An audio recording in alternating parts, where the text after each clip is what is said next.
ह्या सगळ्या सकारात्मक गोष्टी घडू शकत आहेत आणि त्याचं पायरो आता सुरू झालेलं आहे.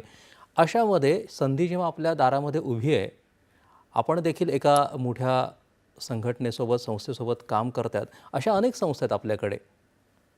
या सगळ्या संधींचा आपल्या उद्योगांना फायदा व्हावा या दृष्टीनं या संस्था कशाप्रकारे काम करत असतात आणि त्यांनी केलं पाहिजे? नक्की. जेव्हा या औद्योगिक संघटना असतात, जसे की एमसीसीआय, मराठा चेंबर्स आहेत, जी पुण्यामध्ये स्थित आहेत.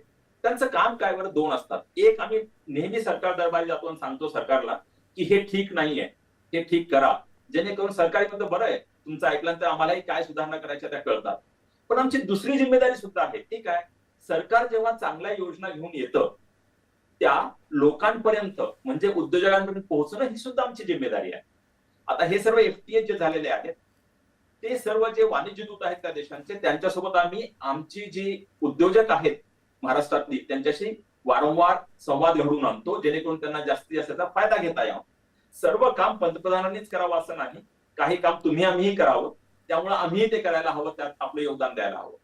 9 फेब्रुवारीला म्हणजे येत्या सोमवारी आणि मंगळवारी पुण्यामध्ये पुणे इंटरनॅशनल बिझनेस समिट होईल, जिथं की 20 वेगवेगळ्या देशांचे वाणिज्य दूत येतील आणि 50 पेक्षा जास्त 9 फेब्रुवारीला पुण्यामध्ये 50 पेक्षा जास्त हे आयात करणारी लोक येतील. ती लोक म्हणतात आम्ही भारतातून आयात करू इच्छितो, कारण आम्ही मागचा वर्षभर त्यांच्याशी संपर्क साधला. त्यांना म्हणलं महाराष्ट्रात तुम्ही या. महाराष्ट्रात निर्यात करणारी 200 लोक आहेत, त्यांची 1 to 1 मीटिंग होईल या 50 लोकांसोबत पुढल्या सोमवारी 9 आणि 10 फेब्रुवारीला, सोमवारी मंगळवारी. आणि मग त्यातनं उद्योग वाढ होईल. आणि हे एफटीएच मागे असल्यामुळं, मुक्त व्यापार करार मागे असल्यामुळं आणखी चैतन्य जास्त असेल दोन्ही बाजूंमध्ये हे व्यापार करण्यात. कारण आता शाश्वती आहे. आता जर मी डील केली कुठली, तर बराच चिरंतर काळ हे राहू शकेल ती शाश्वती आहे.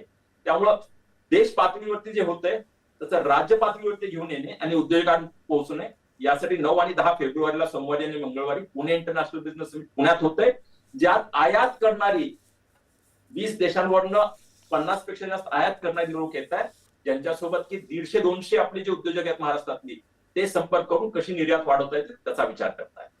तुम्ही महाराष्ट्र